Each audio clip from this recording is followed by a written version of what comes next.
Hey you guys, I'm excited to share with you some of my favorite tips for beating sugar cravings. I have struggled with this so bad for so many years and I know that lots of you do too.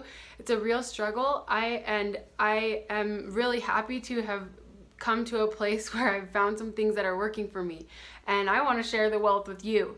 So I have 6 tips for you and I'm so excited to share it with you. Okay. First of all, before we get into the tips, I want to remind you to love yourself as you are going in this journey, as you're working on beating these sugar cravings. If you mess up, it's okay. Don't let it mean something about you being a failure or any crap like that. Just move on and make better choices and allow yourself the occasional cake when there's birthday parties and when you're at get-togethers. Allow yourself a couple of bites that are mindful so that you thoroughly enjoy them and so that you can still stay in tune with your hunger cues and your body's cues. But don't forget to love yourself. It's super important. You're so much more worthy than you believe you are, and eating a piece of cake or messing up and eating 5 pieces of cake doesn't make you any less worthy. So keep that in mind as you go on this endeavor. So the first thing that has been a huge ally for me and that is a huge ally in this endeavor is Plexus. The way that the products are designed to balance blood sugar, fight inflammation in your body, and help your gut find health and to replace the good nutrients, it's just really, really helpful. When your body's not balanced, it's really easy to get in a downward spiral of cravings and imbalances that just feed upon each other. So finding that happy place and balance is super important in beating your sugar cravings, and Plexus makes that super simple.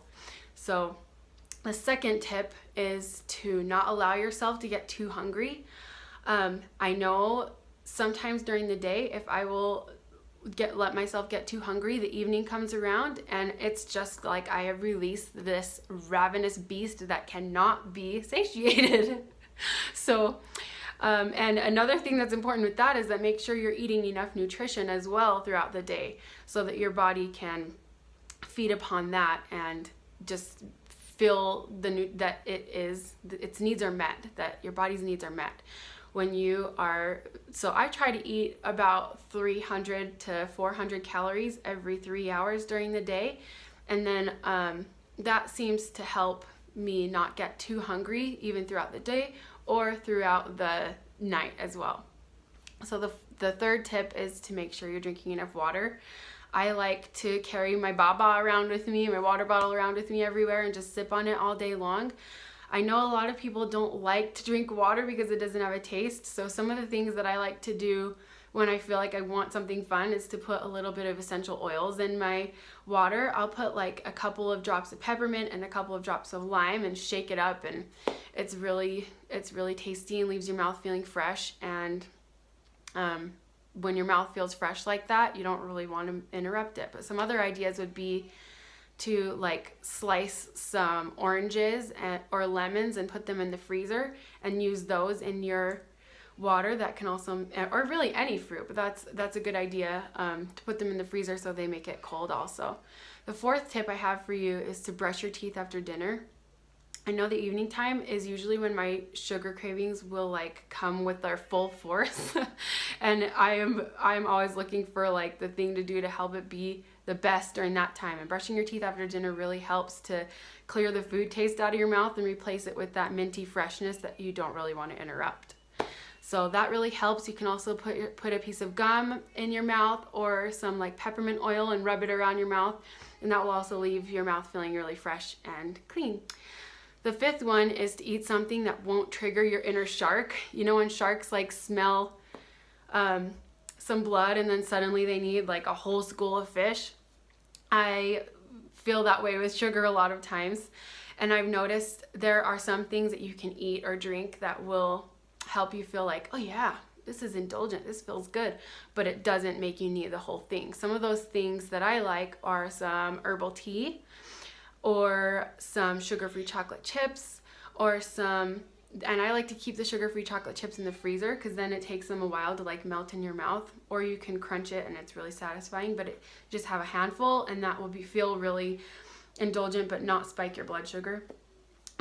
Or some like fruit with Greek yogurt, or some like an apple with almond butter or celery with almond butter. That also is a little bit sweeter and super satisfying. The sixth thing would be to make sure that you are handling your emotions in a healthy way. Sometimes when you're craving sugar, it's literally just about wanting to have something sweet to eat, or to be, like participate in a social event like a birthday party or something like that. But other times we can mistake our hunger cues or mistake our cravings, not our hunger cues, for like wanting to bury an uncomfortable emotion. So just try to be in tune in identifying when that's happening, and find some other ways to handle the emotions that you're trying to bury. Some ways that I've found to be helpful are like having a dance party, or journaling, or getting outside and going for a walk, saying a prayer, or doing some meditation, any exercise at all. I really like yoga. That helps me to find a balance. But that's really been key in my journey also, is just being in tune with my body and noticing when it's really hunger and when it's actually an emotion that needs to be processed. So I hope these things are helpful for you, and I wish you the very best on your journey. This is such a good endeavor to do, to reduce the amount of sugar that you eat, because sugar can really like override our body's cues, and can really be a downward spiral for lots of people. So good luck on your journey. I'm with you, and I hope these things were helpful. Take care.